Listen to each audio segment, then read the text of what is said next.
If you want to discover the secrets of what elite entrepreneurs and marketers did to achieve the next level of success, then this channel is definitely for you. Hey, I'm Daniel Das, and I'm the coach and founder of Voice Warriors, and I just want to thank you for clicking on this video. Voice Warriors Radio is where we interview these experts about their secret frameworks, strategies, tips, and how we can implement it right away in our lives and business. So stay tuned till the end of this video because I have an awesome gift that I would like to give to you. Enjoy, and I'll see you in a bit. He is the king of MCs. He's an author, speaker, event MC, entertainer, internet entrepreneur, even a former hip hop dancer, and basically, yeah, he's a student of life. He has shared stage with awesome people like Tony Robbins, Dean Graziosi, Russell Brunson, and many more. Right? He has helped thousands of entrepreneurs to hit their goals and targets with his proven frameworks, and he is also a Two Comma Club Award winner. Right? So in this session, he'll be revealing his secrets and strategies and how he's able to get the audience on their feet in any event to go wild and excited the entire time just by using his voice. So without further ado, let's give him a warm welcome, and let's blow up this chat, and let's welcome the one and the only Devon Brown. Thank you for that wonderful introduction. You're most welcome. I thank you so much for joining us today live. I really appreciate your presence. And so maybe for a start, maybe could you just share a short story on how you got started and, towards and became basically the king of MC, Could you just share that little story of yours? Yeah. So from the MC side of things, I never started off wanting to be, to use your words, the king of MCs. When I was growing up, when I was younger in my days in college and in university, I was a hip hop dancer. And I used to go to nightclubs and I used to dance against other hip hop crews and hip hop people. Mm-hmm. And I was the school mascot as well at a major US university. And I was one of ESPN's top mascots. And the stage is always something that I loved, that I enjoyed. One of the best compliments that I've ever received was I had somebody come up to me and they said, Devon, when you're on stage and you're doing your thing, right, and you're authentically being you, I forget about all of the bad stuff, and it makes my life better even for just a little bit. And what happened was one day my boss back in 2005 was supposed to go on stage for something and they couldn't find him. And so they threw me on stage at the last minute and I did really well. And from there, my boss was like, Devon, you're going to MC all of our events. And it kind of just cascaded from there. So that's kind of how I got started. That's really amazing story, and I remember, you shared this story as well in quite a number of places. And could I ask, was that the moment that you kind of discovered your voice, that you knew that this was the thing that you really want to do for a long period of time? No, interesting story about that. Cool. And this is what I'm about to speak on is I think very often a huge lesson in life and in entrepreneurship and in us living our purpose, right? Wow. We are here, and there are purposes and gifts inside of us that are put there for us to share with others, and very often we are scared to share them. And so to answer your question, I preface answering your question with that little bit of information because that's what this is about as far as when I knew. So I remember. Back around 2005, 2006, I was driving home from work and I was listening to a personal development CD. I was working for the same company with the same boss that I just mentioned. Mm-hmm. And I'm driving home and I'm listening to this personal development CD. And this gentleman on the CD, he says, I'm going to ask you a question. And when I ask you this question, I don't want you to think about the answer. Whatever the first answer is that comes up for you, just blurt it out. Just say it. And I said, okay. And I'm listening to the CD. And the guy says to me, I'll make you a deal. I'll give you $10 million at the beginning of every year. I'll deposit $10 million into your bank account. But the catch is that you have to spend a minimum of 60 hours a week doing something you love, something you're magical at, something that you would do for free, something that gives you joy, something that is as easy for you as it is easy for a fish to swim. Don't think about it, just answer. And the answer that blurted out of me all the way back around 2005, 2006 was MC Hammer meets Tony Robbins. Now, for those of you who don't know, MC Hammer is a big entertaining hip hop dancer from the 90s, and Tony Robbins is arguably the greatest motivational speaker of all time. Yeah. And what blurted out for me in that moment was MC Hammer meets Tony Robbins. And then what happened was my brain got a hold of it. My brain got a hold of what my heart had said, and my brain said, that's not a thing. That's not realistic. Nobody else is doing that. Who are you to think that people are going to pay you to dance hip hop 1 second and to drop motivation the next? That's stupid. Think of something else. And so, despite listening to my heart, I went off and I did 8 million other things. One day in 2017, I had just done Russell Brunson's Funnel Hacking Live event, his third one. And some people were like, hey, Devon, we're thinking about hiring you for an event. Do you have a hype reel? And so I called up the AV team for Russell and I said, hey, can you send me the video that I can of me on stage at the event so I can cut it up and make a hype reel and give it to these other people? And when I was watching the video, watching myself on replay, I watched myself dancing on stage and then dropping personal development nuggets, gold nuggets. And it struck me that that dumb idea that I had 11 years ago, that I had actually been living it. And I didn't even realize it. And when I saw myself on stage doing the thing that my heart had wanted me to do 11 years earlier, that's when I finally realized, I need to use my voice and I need to really live into this thing. So. Wow, that's a really amazing story, right? I mean, like how you're discover your voice and like you said, I mean, it's really, finding the purpose, and it's a continuous path of finding our voice, right? And yeah, your story is really just amazing on how your journey went through, and how even when you mentioned MC Hammer, I was pretty young when I heard the first time about MC Hammer. And yeah, he's amazing. And I didn't know he met with Tony Robbins. That's something new that I knew today. Wow, that's really crazy. That's awesome. So I mean, yeah, from discovering your voice and when you got into the whole MC thing, and maybe you could share what is the number one mistake most MC makes when they start? Oh, that's a great question. I would say the number one mistake most MCs make when they start is thinking that the crowd needs you to be something other than what you are. So let me explain what I mean by that. Whenever we step on stage, and this is in general, right? Whenever we step on stage, often the conversation in our mind is that the crowd wants or needs something specific, right?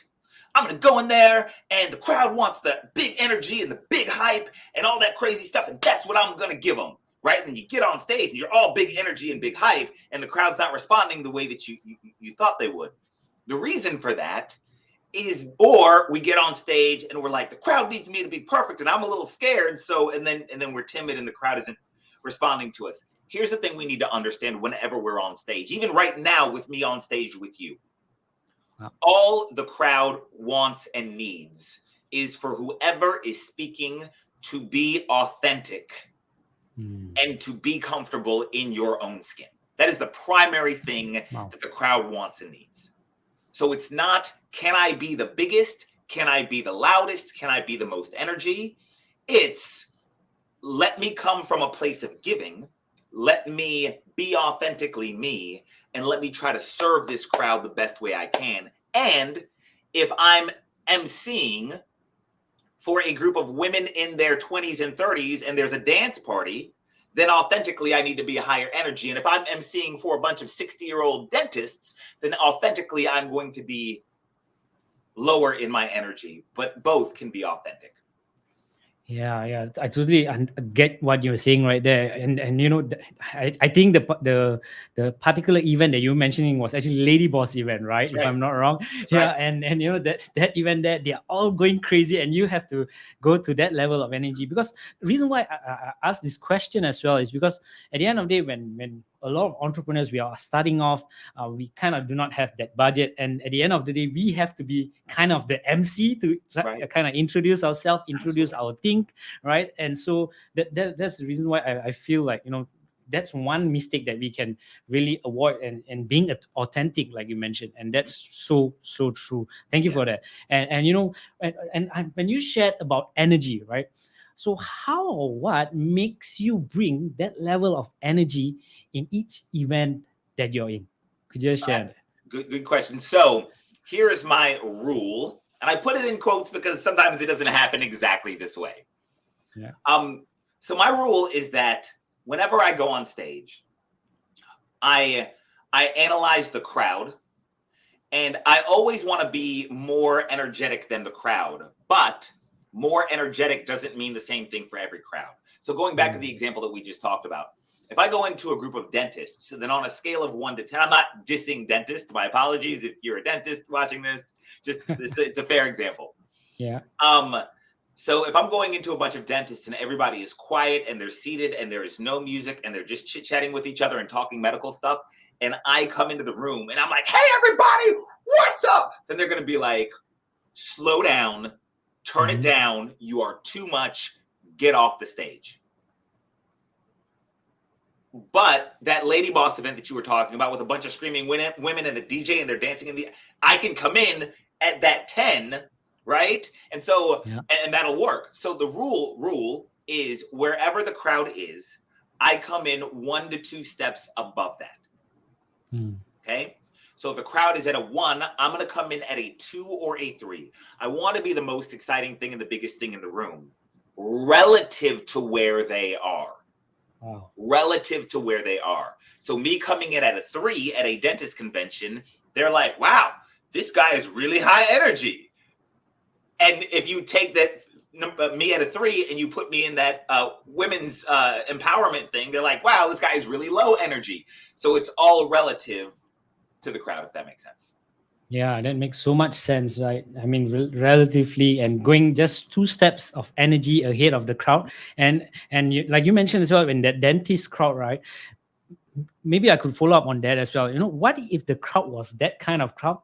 They are slightly on a lower energy. Yeah. So what do you do to pump them up to kind of like nearby your level of energy? What do you normally do? Could you just share that? So a couple of things. The first thing that I do is I have what's called a strong frame. And that's a neuro-linguistic programming term. And let me kind of explain what I mean by this. Right. When I get on stage, one of 2 things. When I get on stage and the crowd's energy is low, right? Just by default. It's not my fault. It's just the nature of the event. One of 2 things is going to happen. Either they're going to come up to my level or I'm going to go down to their level. Okay? One of 2 things is going to happen. Either they're going to come up to me or I'm going to go down to them.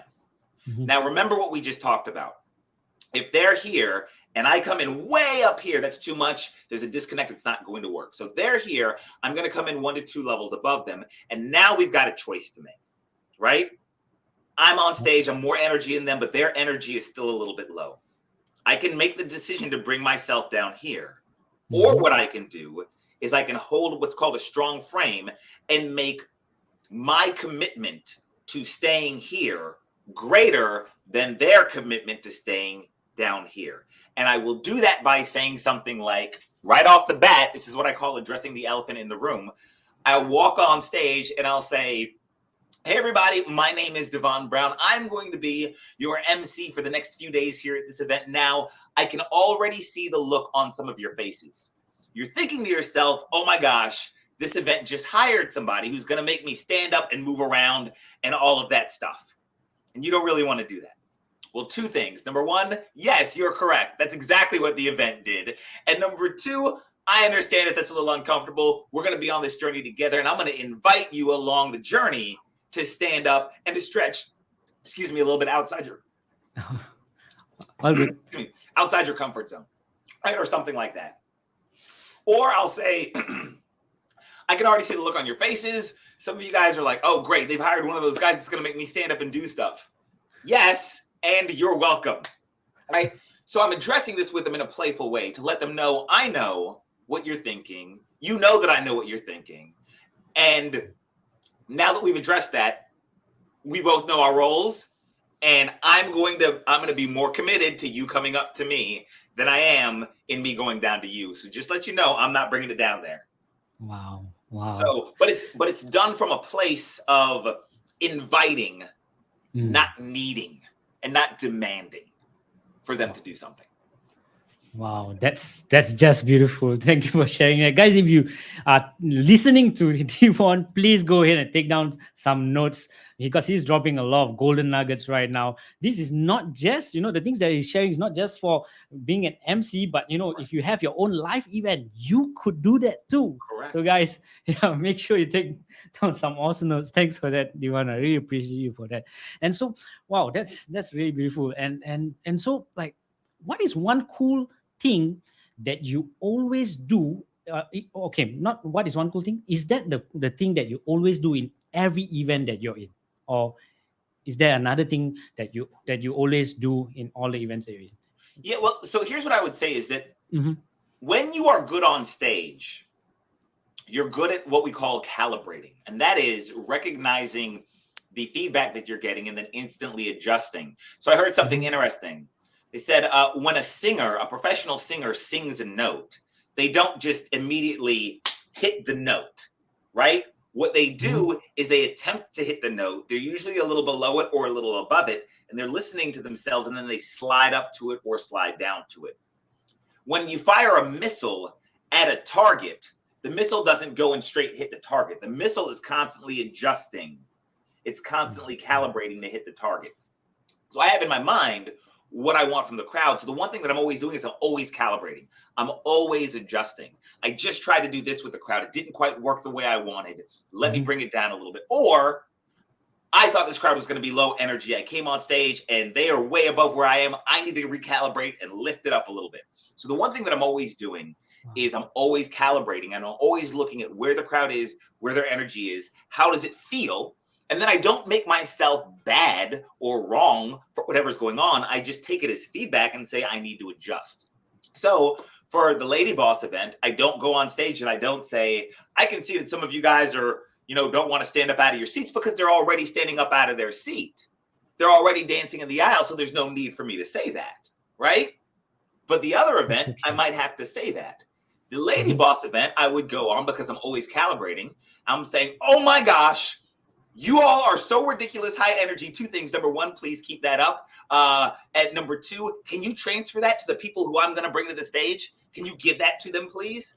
Right? That I wouldn't say that to the dentist event. So I'm always like paying attention to what's going on with the crowd and then just trying to get their feedback and adjust based off of where they are. Wow, incredible. That's just awesome. And what you said, one word that you said right there was really good, that passing that energy to the speakers that are coming up. That is so good, because really I believe that energy is contagious, and when you give that high level energy out, people are going to receive it. They will feel it especially, but it's either whether they receive it or not. And when you see that crowd have that energy passing back to the speakers, you're going to just pump that speaker up to another level and give them to go even all out for what they are sharing. And wow, that was mind-blowing right there. That's really awesome. Thank you. And so I understand right now that you're, like what I said, you're a king of MC, to me especially, and I know to my audience as well. and you're also a business expert. So what is one thing that you're able to integrate from your MC life or bring it into your business? What is that one thing that you do to bring from your MC life into your business? Could you just share on that as well? Yeah, I would say that it's understanding crowds and audiences, and understanding people. The great thing about being on stage a lot is that I get instant feedback from people and I see what they respond to. Right? If I say something and it lands well and they laugh at it or they respond well to it, then I know that I can take that. And when I go to make a video for my business, I can say the same thing. And it's likely going to hit the same way for the person who's watching that video from home. So the biggest thing I take from stage life to entrepreneur life is an understanding of communication with individuals, with people, and understanding that whether somebody's watching me on stage or whether they're thinking about buying my program or something like that, then they're still human beings. I still have to communicate similar ways, either way. That's amazing. Thank you so much, Devon. I really appreciate you, for sharing golden value today and dropping up. I mean, yeah, you're the man that drops the mic every time, right? And so, yeah, could you just share? I mean, I understand that you have a link that which is devonbrown.com. Maybe could you Correct. share with my audience today in regards on how they can connect with you and what do you do mostly, or what they can connect to you with, and you could share more on devonbrown.com. Absolutely, yeah. So you can go to devonbrown.com. The link is there on the screen, and you're going to see that site actually changing and growing a lot in the upcoming future. I'm really leaning into this how to be better on stage thing, how to be awesome on stage. So depending on when you're watching this video, if you're here with us live and you'll go to the site, you'll see one thing. If you're watching this a year from now, hopefully you're still getting a lot of value from it. Hopefully you're following Daniel. And you're bigging him up and you're following him consistently, right? And getting all the value that he gives. But if you're watching this a year from now and you go to devonbrown.com, you're going to see something a little bit different. You'll likely be able to click on something and I'll have a course that teaches how to be awesome on stage, right? On not just how to be an MC, but how to be a better public speaker, how to have more confidence on stage, how to connect with the crowd, how to be captivating. Those are the things that I'm going to be leaning into in the upcoming months and years, because I know that there are so many people out there that have something inside that they want to say, and they want to be better at saying that. And that, Daniel, that's why I thank you so much for having Voice Warriors and for having this show and for living into something that's inside of you so that you can change lives and touch people all around the world. Thank you for that. Amazing. Thank you so much, Devon. One final thing before you go, do you have any final thoughts or final quotes that you would like to leave before you leave? Take a move today. My favorite quote is a quote by a gentleman named Heath L. Buckmaster. And the quote goes, I'm going to mess it up a little bit, but it goes like this. Yeah. It says, often it's not about... Oh, I'm gonna so mess up the quote. Had you not asked me, I would have gotten it right. And by the way, quick side note: do you see how I just messed up there? Most people are terrified of messing up on stage. I'm not, because I'm human, right? And Amen. Me messing up in this live environment just makes me human. There's nothing to put my head down about. There's nothing to be sad about. We've all forgotten what we were going to say or misquoted something. So whenever you mess up on stage, just own it. And the crowd will love you. I was on stage one time and I told the crowd that they were going to accelerate their sex instead of accelerating their success. So you'll be all right. But I think the quote says something like this. Often it's not about becoming a new person, but instead becoming the person you already are and were always meant to be, but just don't know how to be. It's not about becoming a new person. It's about becoming the person you already are, were always meant to be, but you just don't know how to be that person. And when I was in the car and I was telling you that story about the thing that blurted out, MC Hammer meets Tony Robbins, that's who I always was and was always meant to be. And that's who I didn't know how to be until I started leaning into that 11 years later. So that's what I would leave you with. If you have this thing that you know you want to be, and you're like, I don't know how to be that, that's fine. Lean into it and you will discover how to be that on the journey.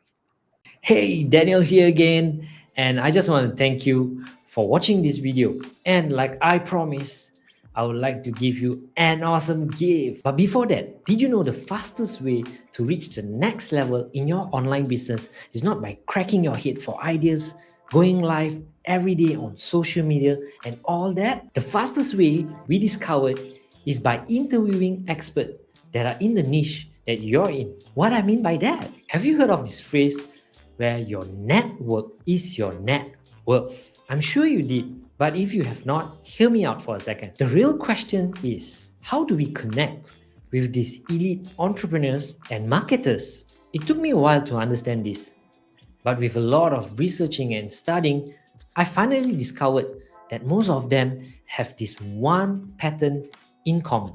Most of them started their entrepreneurship journey by asking or interviewing experts before they became one. And that's why having an interview show is so powerful. It does not only connect you with these experts, but it also builds your authority, trust, and credibility with your audience. And they will be willing to buy your offer without hard selling. Amazing, right? So here is my awesome gift to you.